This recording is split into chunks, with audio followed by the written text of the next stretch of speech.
Olá, pessoal. Sou o professor Isaías, trabalho com a filosofia e hoje nós vamos tratar de um assunto profundamente filosófico.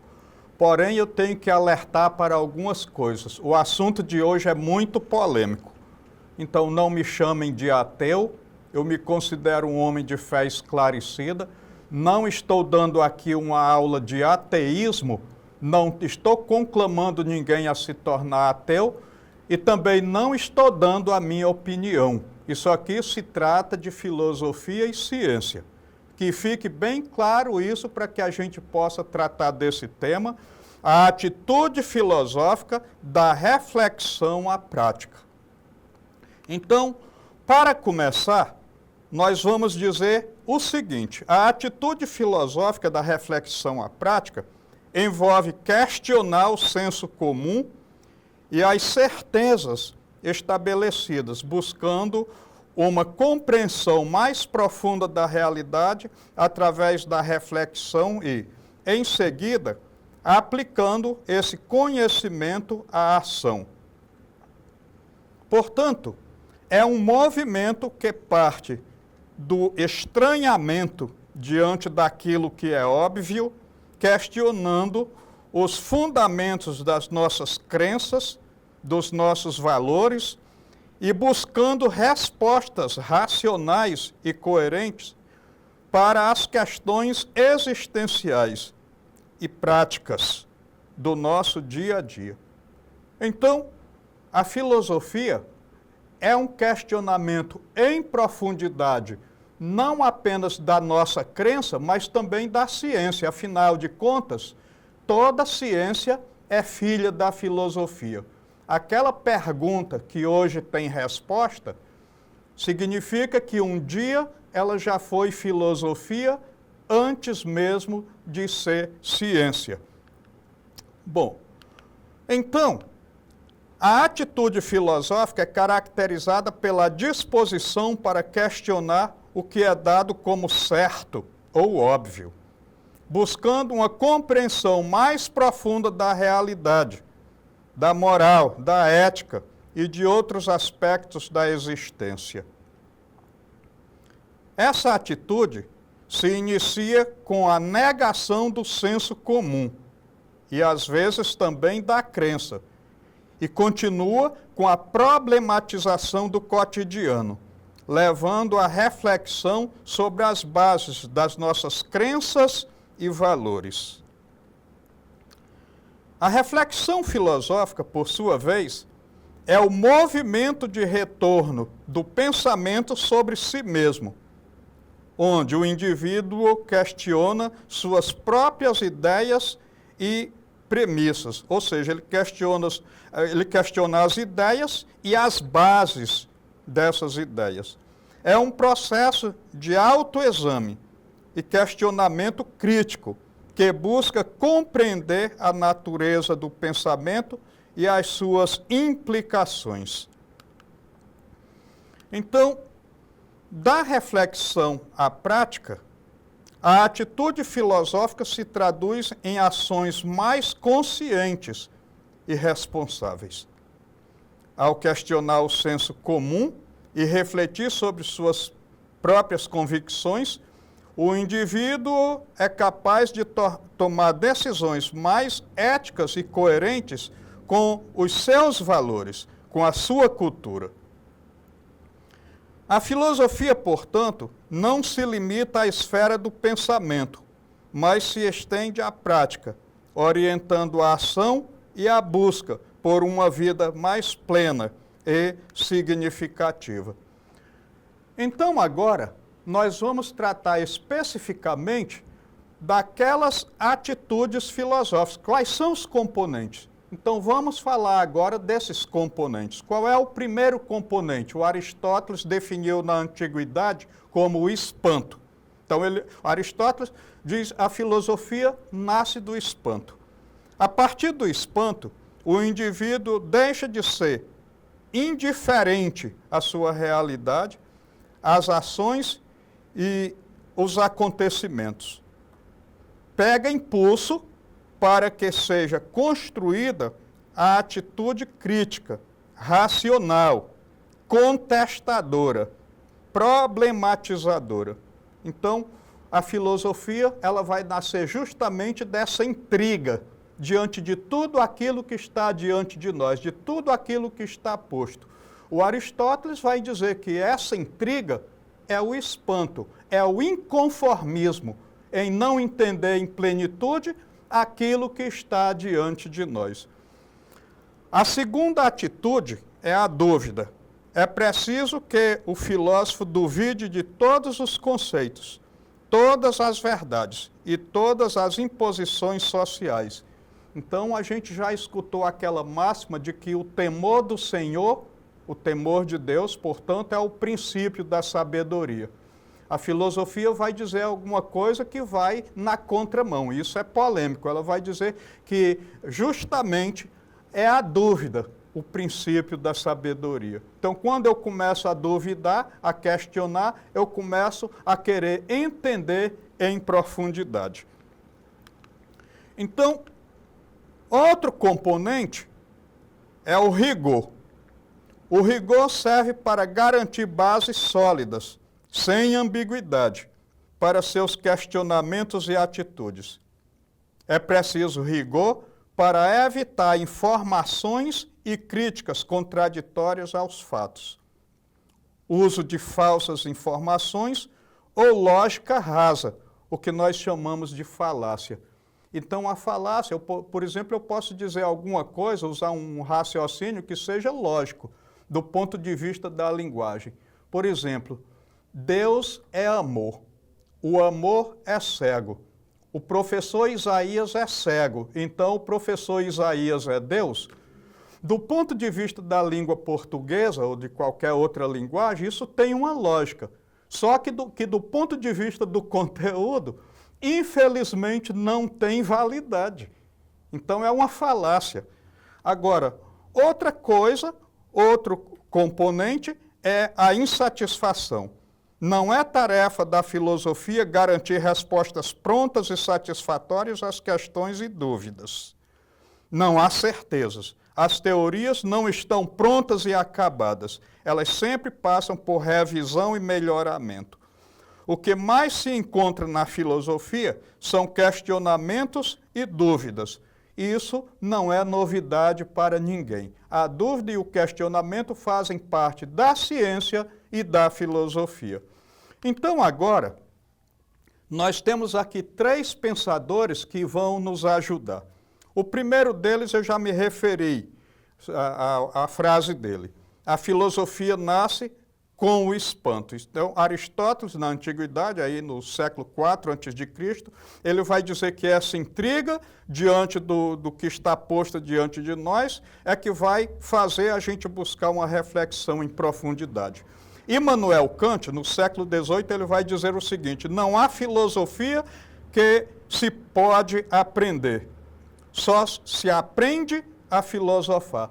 Então, eu costumo dizer o seguinte, que um professor de matemática ensina matemática. Um professor de língua portuguesa ensina língua portuguesa. Um professor de filosofia não ensina filosofia. Ensina a filosofar, ensina a pensar. E essa é a principal finalidade da aula de hoje. Então, o Kant estava certo quando ele diz que não é possível ensinar filosofia. É possível ensinar a filosofar. E aí nós temos Karl Marx, século XIX. Se as aparências coincidissem com a essência, não haveria necessidade de ciência. Ah, professor, mas eu não gosto do Karl Marx porque ele é comunista. Aqui não se trata de gostar ou não gostar, se trata de estar falando a verdade ou não estar falando a verdade. É aquele dito popular, nem tudo que parece é. Né? Então é isso, na verdade, que Karl Marx está dizendo. Bom, então agora nós vamos para o ponto mais polêmico da nossa aula de hoje. Nós estamos fazendo aqui uma contraposição entre o senso comum e o conhecimento filosófico, também conhecimento científico. Aí eu estou colocando junto ao senso comum a crença, e junto à filosofia, logicamente, a ciência. Então, nós temos aqui algumas afirmações que estão no nosso dia a dia e que a gente precisa questionar seriamente. fazer uma reflexão em profundidade sobre aquilo que a gente diz e ouve. Primeiro, a ocasião faz o ladrão. Eu escutei meu pai dizer isso durante muito tempo. Depois de uns 20 anos que eu escutava isso dele, eu comecei a entender que a ocasião não faz ladrão nenhum. O que faz o ladrão é a educação que ele tem ou a falta de educação que ele tem. A ocasião apenas revela quem é ladrão e quem não é. Gosto, cada um tem o seu. Aí eu coloquei aqui ao lado que o camarada mora aqui no Acre, torce pelo Barcelona da Espanha e, na prática, o que ele está fazendo é uma opção pessoal pelo um quadro de gosto que a mídia já colocou para ele. Por que ele não torce pelo um time da Rússia, pelos jogadores da Rússia? Ah, porque a Rússia não tem jogador bom, não tem time bom. Bom, e como é que o homem que mais fez gol em uma única partida em toda a história da Copa do Mundo é o Salenko, que é um jogador russo? Como é que a Rússia coloca a seleção dela na Copa Mundial se lá não tem time bom e nem jogador bom?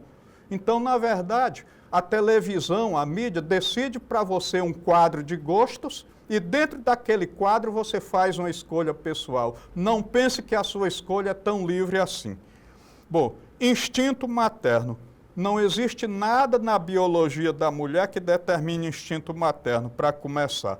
E no mundo, nós temos 55 milhões de abortos por ano. Aonde é que está aí o instinto materno? Se ajuda a matar, se mata um filho que ainda nem nasceu. Eu não estou dizendo aqui que todos os abortos é por vontade da mulher. Algumas mulheres são obrigadas a abortar contra a vontade, mas na maioria dos casos parece que não prevalece o instinto materno e ela acaba praticando o aborto. Então, outra coisa aqui. Cada um é dono do seu tempo, só depende de saber se organizar para aproveitá-lo ao máximo. Bom, uma empresa determina o horário de trabalho dos seus funcionários, a hora que entra, a hora que sai, é quem faz o turno de trabalho. E aí vem aquele velho ditado, quem aluga a cadeira que tem, não pode sentar-se nela a hora que bem quiser. Então, ele está alugando a sua força de trabalho, ele vai cumprir um horário que a empresa determina para ele, não exatamente aquilo que ele quer. Bom, tua sorte só depende de você. O Sêneca, na antiguidade, ele diz que a sorte é quando a preparação encontra a oportunidade. E eu tenho aqui no Brasil um ex-goleiro chamado Rogério Ceni, que eu acho maravilhoso o que ele diz. Ele melhorou o pensamento de Sêneca. Ele diz que a sorte é a soma de esforço, competência e oportunidade. O esforço é teu, a competência é tua. A oportunidade nem sempre você consegue fazer. Tem que esperar que os outros ofereçam. Então o Rogério Ceni está certíssimo ao dizer isso. Ele completa, na verdade, o que o Sêneca falou na antiguidade. Bom, então aqui, na continuação, nós temos o seguinte. Quem se depara com um gato preto, terá um dia azarado. Isso aqui é pura superstição, mas também pode ser manifestação de preconceito de cor e vai denotar principalmente uma falta de conhecimento. Gato preto não dá azar nenhum, animal nenhum vai dar azar ao ser humano. Então essa é que é a verdade. Agora nós temos inclusive um preconceito racial, né, com a história da cor. A gente denigre o homem negro. Ele tem menos oportunidade, principalmente se a gente for levar em consideração aqui a história do Brasil. Outra afirmação que a gente escuta ou fala. Todo o mal praticado um dia será revelado, um dia será descoberto. Nem tudo que é feito de bem ou de mal será revelado algum dia. Então tem muitas coisas que você quer que seja segredo e quando pensa que não, todo mundo está sabendo. E tem algumas coisas que você nem faz tanta questão que seja segredo, mas acaba ficando um segredo eterno. Então isso aqui não é uma coisa verdadeira, que tudo que a gente faz encoberto um dia vai ser descoberto. A maioria das coisas, talvez, algumas nunca. Outra coisa que a gente costuma ouvir, a verdade é uma só. Você imagina que a antropologia trabalha com a cultura, a política trabalha com o poder, a história trabalha com o tempo, a geografia trabalha com o espaço, a física trabalha com o movimento e assim por diante. Então eu costumo dizer que a história a verdade é uma só, é o argumento de quem não tem argumento ou de quem está com medo de perder na argumentação. Essa que é a verdade, infelizmente. A gente gostando ou não. Eu até queria que a verdade fosse uma só, porque a gente descobrindo a verdade, a gente não precisaria mais cometer erros. Outra coisa, eu tenho ciúme, mas é um ciúme zeloso. Meu irmão, minha irmã, todo ciúme, ele é, de certa forma, possessivo. Agora, eu sempre costumo dizer que o ciúme é como o sal na sopa. Quando a gente coloca pouco sal na sopa, ele serve como tempero. Quando a gente coloca muito sal, ele serve de doença, ele causa hipertensão. Pouco ciúme na relação conjugal também é tempero. Só que quando é em dose alta, ele também causa hipertensão. Então, o excesso de sal e o excesso de ciúme causam a mesma coisa, pressão alta, hipertensão. Infelizmente é assim.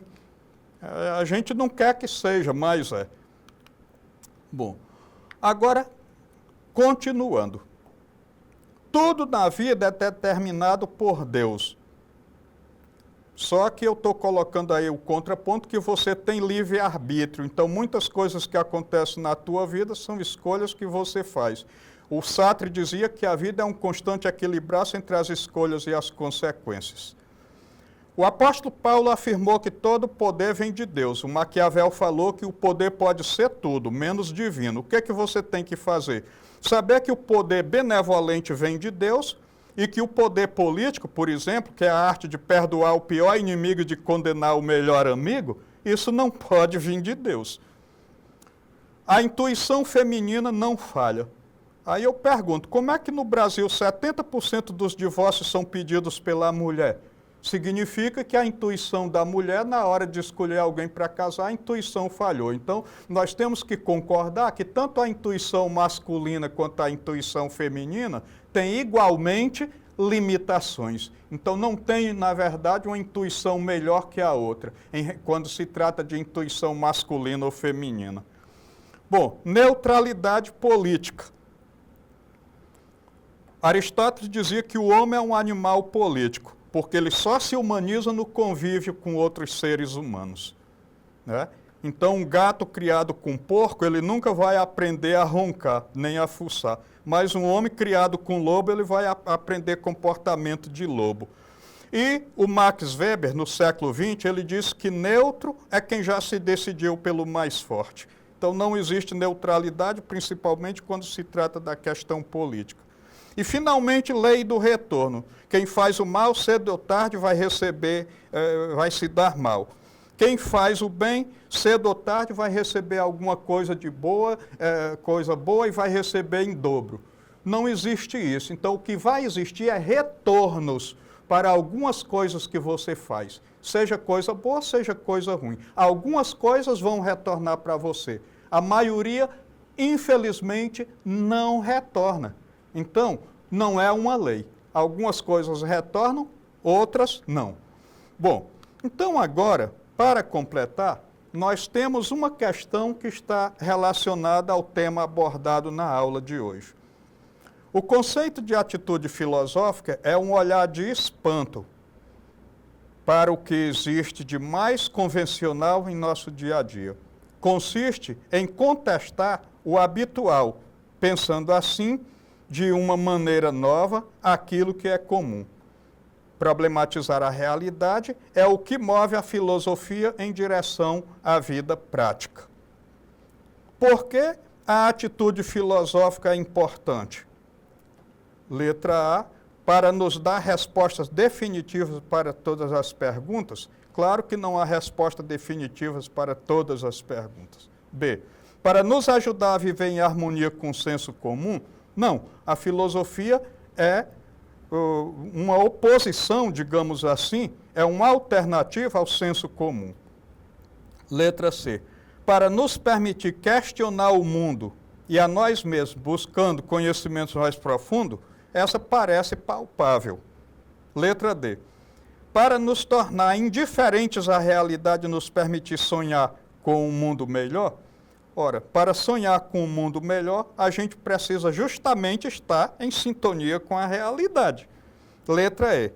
Para tornar as pessoas mais crentes, inteligentes e sábias, então a atitude filosófica pode até tornar a gente mais inteligente ou sábio, mas ela questiona a crença. Então, a resposta correta a essa questão é a letra C. Então, eu agradeço aí a atenção de todos vocês à aula de hoje, espero não ter escandalizado ninguém, e não escandalizando, eu quero contar com a participação de vocês no nosso próximo encontro. Visitem a nossa plataforma, retomem o conteúdo e até a próxima oportunidade. Muito obrigado.